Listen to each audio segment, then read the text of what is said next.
Hello and welcome to this announcement video on the brand new DivKid Making Sound Machines, DivSkip, an 8-mode 4-channel performance muting and modulating rhythm module. It takes triggers and does lots of interesting musical things to them. Here's what's to come.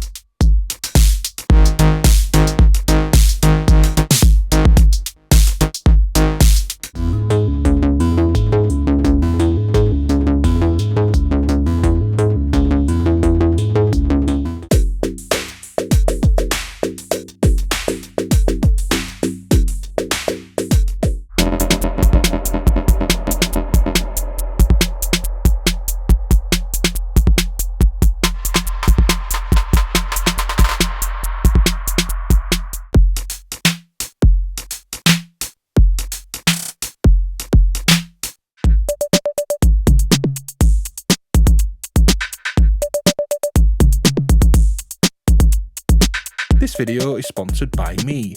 Go buy a DivSkip so I compare myself. If you'd like to skip straight to beats and patches, head to the timing shown on screen. And the idea of DivSkip came some time ago when I was thinking about multi-channel probability skipping modules that worked performatively under human control, and also something that could be modulated and varied over time. DivSkip, at the time unnamed, grew from a simple 4-channel probability skipper to making sound machines asking, what do we do with the triggers that are skipped? How about the Bernoulli Gate method, like the mutable instruments branches? And while this isn't a clone of branches, that coin toss logic to distribute triggers to 2 outputs randomly is what ended up as the first mode on the DivSkip. We then got to thinking through other rhythmic things like dividers, random, Turing machines, Euclidean rhythms, and came up with a range of ideas that turn into 8 modes with different specific ways of working with triggers, and I have to say making sound machines have been utterly fantastic to work with throughout. I'm over the moon with the DivSkip. In this video I'll go through the features and controls and how to get around, which is simple, and provide examples for each of the 8 modes of operation. I'm saving a few things to explore in future videos, and there's lots of ideas for future videos, so if you have questions, leave them in the comments and that can influence future content. DivSkip is an 8 HP module that has 4 channels with 4 trigger inputs. Trigger inputs normal to the one to the left, so one input can affect all of them, or you can have 2 groups affecting 2, or any combo of 1 to 4 inputs affecting all 4 channels. The trigger inputs drive various modes, and each mode gives an A and a B output, as indicated under that channel's control on the A and B LEDs. The 4 controls are push pots with a start and an end, unlike an endless rotary, but they also have a push button that will mute and select the modes. Every channel has an LED ring showing the behaviour of each mode, and that behaviour varies through turning the pot. Typically they show a number of steps and the active patterns within them. We also have 4 CV inputs, which in mode 1 are probability CVs, but in the other modes, and always on DivSkip, these voltages add to the pot settings or the knob settings, and it accepts a CV input range of -5 to +5 volts. We have a switch to select trigger or gate outputs, and this is a global setting for the whole module, and this can be a really significant behavioural change across different modes. In this video I'll explore the trigger outs, and I'll save the gate modes for a future video. We also have 2 mute groups, M1 and M2 on this switch. M1 is mute group 1, and when you push a knob, this mutes it in that blue cyan colour. Going over to M2, that's mute group 2, and that mutes with an orange colour. It remembers the state of those mutes, so you can performatively move across different mute groups there. In either mute group there, simply push the pot to mute that channel or to unmute and make it active again. And while we're talking about push potentiometers, these are a quality custom part that we've had made for this project. Like some encoders and other push pots, they have a little wiggle and wobble, and that's completely expected behaviour. And I just wanted to mention this as you'll notice they're not panel mounted pots. But for those that know mechanical parts, these are rated for similar amounts of turns to standard alpha pots, and a similar amount of pushes to Bourne's encoders. Each channel functions independently, and each mode is selected independently per channel, so they can all be doing different things. To select a mode, simply hold down the pot for 2 seconds, and as you let go, you'll see an LED ring of 8 different colours in groups of 2. Pick a mode there, 1 to 8, and press the button to select. Modes 1 through 8 are a Bernoulli Gate, clock divider, Turing, Euclidean Split, Euclidean Classic, ramp and gate length, Retrigger and Pattern. You can find guides to each of these modes in the quick start, and there's a patch in this video for each of those modes too. One cool thing to note that I'm really enjoying is the auto reset, and that will reset your patterns and divisions after a moment of inactivity. Here's an example from later in the video. If I just stop my sequence, notice all those LEDs kind of snap back to 1, auto resetting, ready to be played again. So as I start my sequence, everything is back where it should be. DivSkip also auto-saves for you. After 10 seconds without any input, the module will save its state, and this is indicated by the rings blinking white for a split second. The module saves the mode for each channel, which mutes are active or inactive in both mute groups, and the last Euclidean pattern. Before powering off your case, stop the clock going to the module, wait for 10 seconds for that blink, and then next time you power the case, you can pick up right where you left off. And a final thing for now, DivSkip also has a flippable dual-sided panel. There's the default panel, which it comes set up as, and then a slightly simpler panel that loses a bit of the panel text if you want to swap those around. Well, that's a lot of talking. It's been an absolute pleasure to bring DivSkip to life, and I'm really excited to share it with you all here. Everything for this video is laid out in the timing index in the description and the YouTube chapter markings, so skip around as you like, ask questions and inform future videos down in the comments. And let's dive in. So with this saturated, stompy kind of electro patch, we're going to look at the first two modes. Mode 1, the Bernoulli Gates, and Mode 2, the clock divider. Now muting everything on the DivSkip here, just pushing these buttons. This backing beat, saturated in the stereo strip, is just a backing beat. It's nothing to do with the DivSkip. I'll mute that. And let's take a listen to these Bernoulli Gates on channels 1 and 2, controlling my bass sound. Now setting these all the way left, the input to channel 1 is an 8th note clock. It's the left hand data here for this sound in these modes. 8th note clock, green trace, green cables, and the output of channel 1 is coming in here on the blue tracing cables. Now the first channel is used as a kind of probability skipper. I'm not doing the kind of coin toss between outputs A and B here because I'm not patching anything out of output B. So as I increase the level, there's an increasing amount of chance it will skip this trigger or rather route it to B that's unused. So this is like a 50% probability random gate or random trigger. You could have very sparse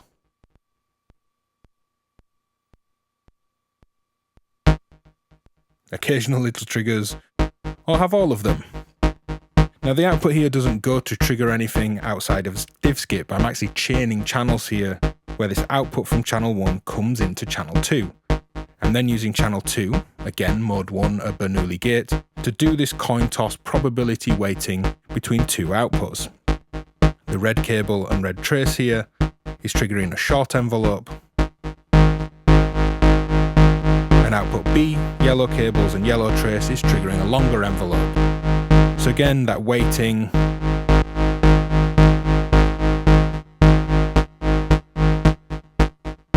I could skip some entirely on the first channel.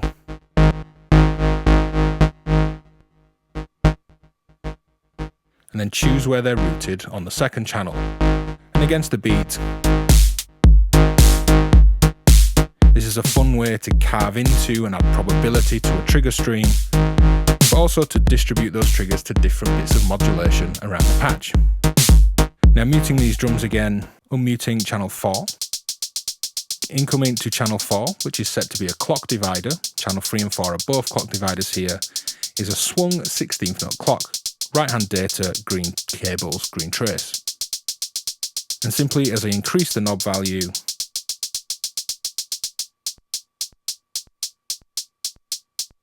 we can see there on that yellow output, and here, and dividing down this clock.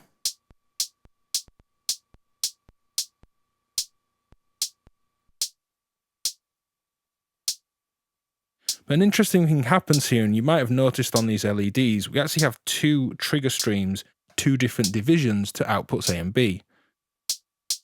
This one I'm just using A, so again B is irrelevant here. I'll mute it. Let's bring in this channel.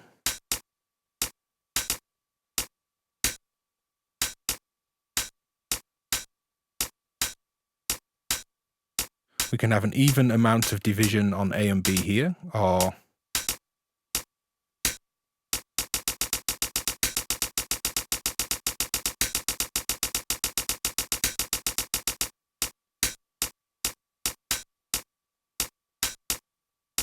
you can see here we actually get two different divisions, and I'm kind of obsessed with just watching these two dividers wrap around the knob. Bringing in channel 4 again.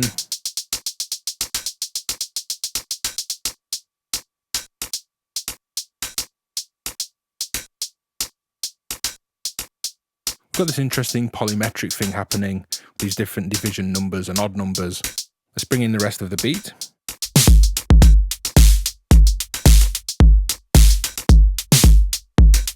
It's got this really nice kind of skippy, interesting feel against that basic saturated beat. Bring in the bass sound back in. That's a quick look at Bernoulli Gates, mode 1, and the clock dividers on mode 2.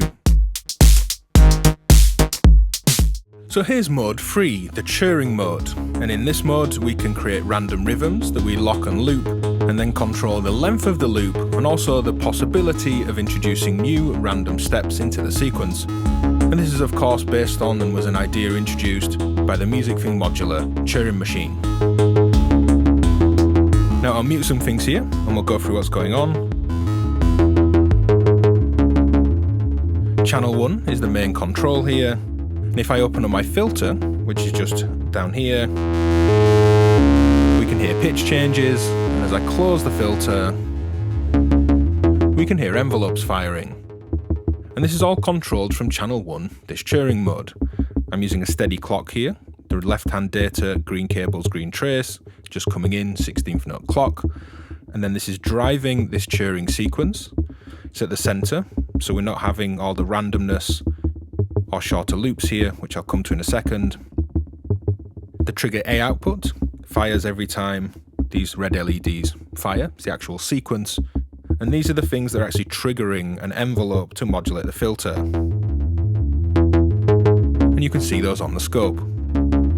All the triggers that don't fire come out of trigger B, so you get this split variation between those two outs. And it's output B there, pink cables and the red trace, that are controlling a sequencer off screen. I've overlaid an image of its LEDs that are just cycling through a basic minor arpeggio, playing the notes C, E flat and G. So we have this kind of decoupling, although they're driven from the same source, of the envelope modulating the filter, and the actual generation of pitch change driving the sequencer.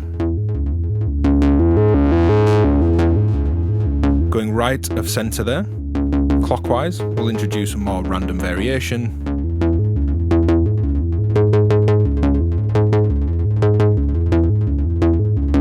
And then going counterclockwise left of center, you'll see we start to reduce the number of steps.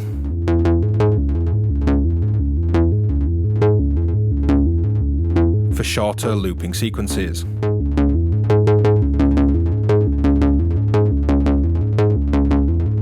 And of course this is all controllable under CV. Now muting the main sound here, I have a second layer which I'll unmute and unmute on the DivSkip. And this is an accent layer that's been driven by the first channel. If I mute the first channel, it stops anything happening here. And what this is doing is taking the B output that's actually changing our pitch on our sequence, and then that's irregularly driving this Turing sequence, and the output there, yellow trace on the left-hand data, is providing an envelope that I'm using to accent just a different sound source here into some effects. So together, I can have random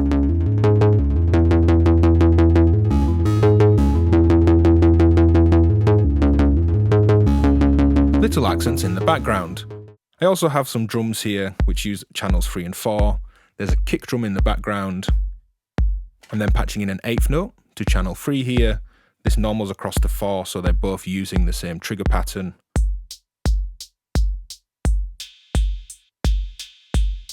So random percussion and then random shifting between 2 outs for panned percussion. My accent there that's driven by the main sequence.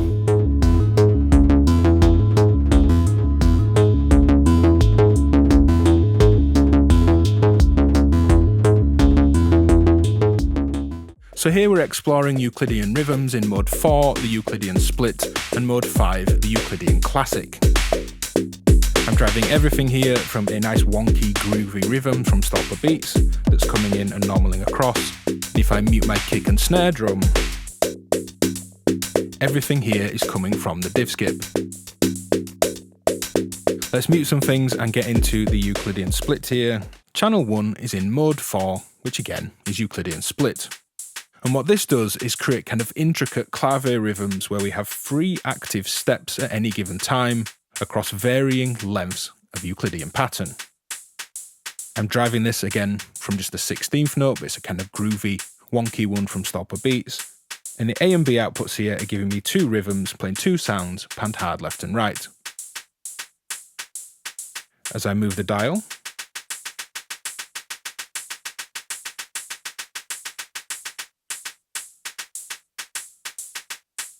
we can see we move from center, clockwise and anti-clockwise for the A and B rhythms with varying lengths, but only with 3 active steps in either of these patterns.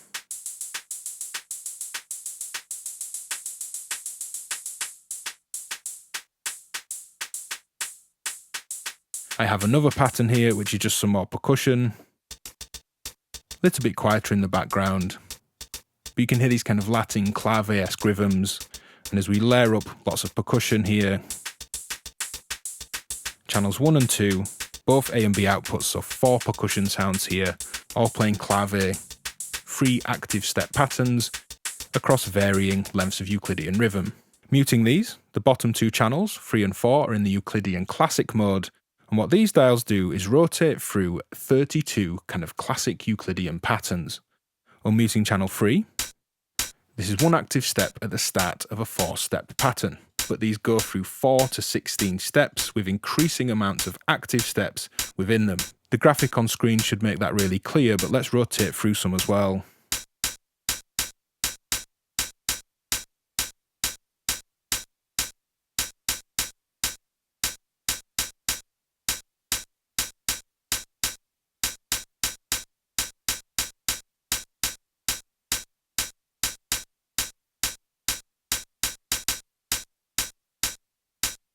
I have another sound here on channel 4, doing the same thing, Euclidean Classic mode.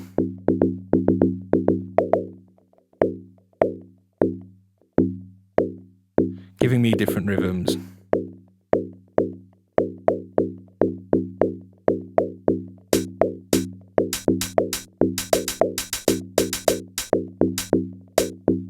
And what might happen here as you're rotating through any of these rhythms is that you'll actually end up off beat because you're maybe playing a step, an odd numbered step length like 5s and 7s. If I bring my kick and snare back in,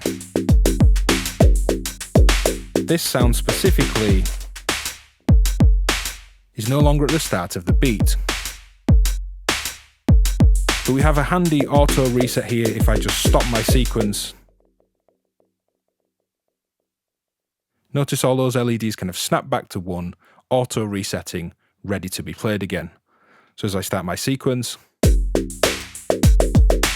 everything is back where it should be. So here's mode 6, and it's a ramp and gate length mode, but sticking with triggers and ramp mode, you can hear we're getting bouncing ball effects. Let me mute my other sounds here. I have a trigger, the green trace on the left data, coming into channel 1. This is in mode 1, Bernoulli Gates. I'll stick to this side here so it distributes it between the A and B outputs. They're the blue and red traces and cables there, and those outputs trigger channels 3 and 4. 3 and 4 are in mode 6. Channel 3 set to a increasing speed ramp. and as we trigger channel 4, set to a decreasing speed ramp. So as I set that Bernoulli gate in between, it will randomly shift between the A and B outs, triggering channels 3 and 4. Sticking to triggering channel 3, the speed and shape of that ramp simply changes as we turn the dial. Speeding up and down like a triangle in the middle. Beat back in.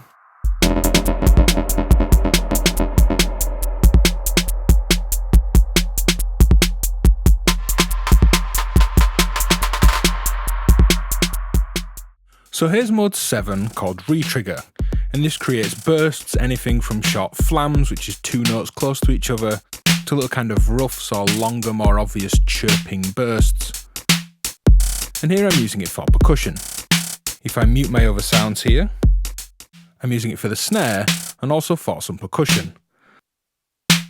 Let's look at the snare drum first on channel 1, and I'm mixing its output here separately. The first snare hit is a normal trigger, as we can see on the green input there. And then taking another trigger, which is the blue trace and blue cables on that left-hand data, that's actually triggering channel 1, and setting this just above 0 gives us 2 triggers. And if I really shorten my snare drum sound, you can see in here a flam, 2 notes close to each other as I increase the level on the dial. We inject more notes into this burst.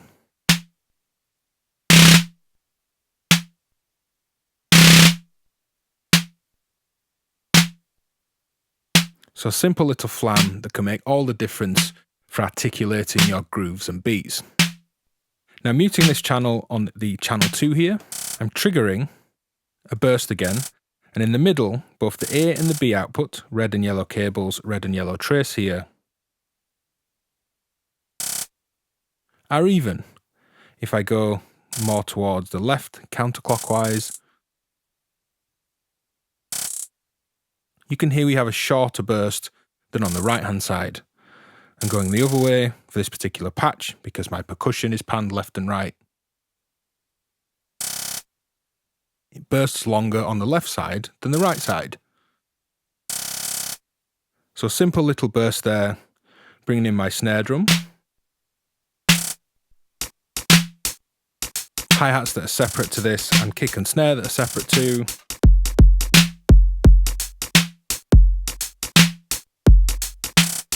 Retriggers or bursts in varying opposing lengths across those A and B outputs. So this is mode 8 pattern mode, and this offers a number of curated rhythms and patterns for creating beats on the fly, ranging from electro and disco through to house and techno. Simply playing a 16th note clock here, a 4 PPQN clock, that will normal across, and then you'll have 8 outputs here for a whole range of rhythms based on classic beats. Muting the sounds here, we'll quickly go through them.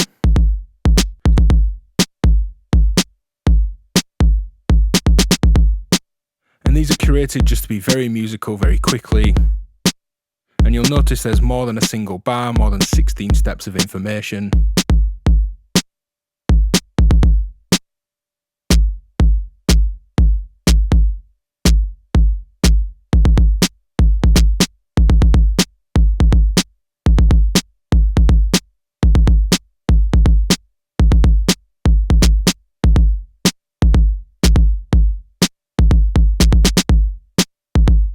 Hi-hats.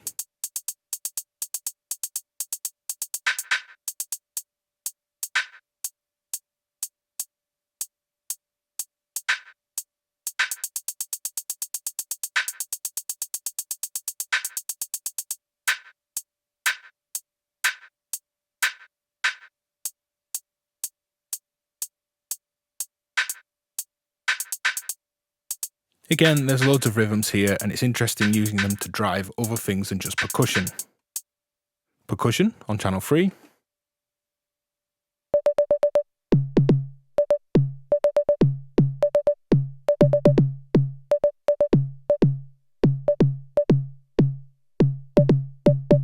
I won't spend all day here just going through every single variation. We have hi-hats again, playing some different hi-hat sounds out of channel 4 here. Let's go to a kind of house beat thing, and it's easy to get to just turning this halfway and beyond for 4 to the floor on the kick and snare.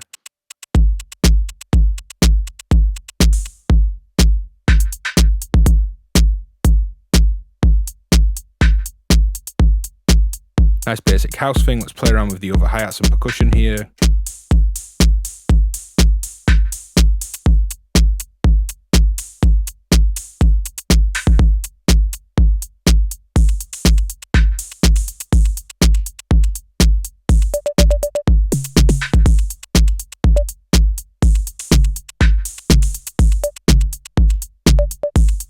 So that's mode 8, patterns.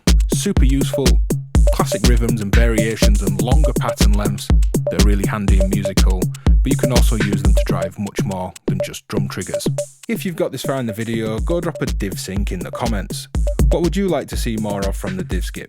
Let us know and I can try those things in future videos, as there's lots to explore. Hit like and subscribe, that all helps out the channel. Head to patreon.com/DivKid to support me and join my community, and I'll see you next time. Bye!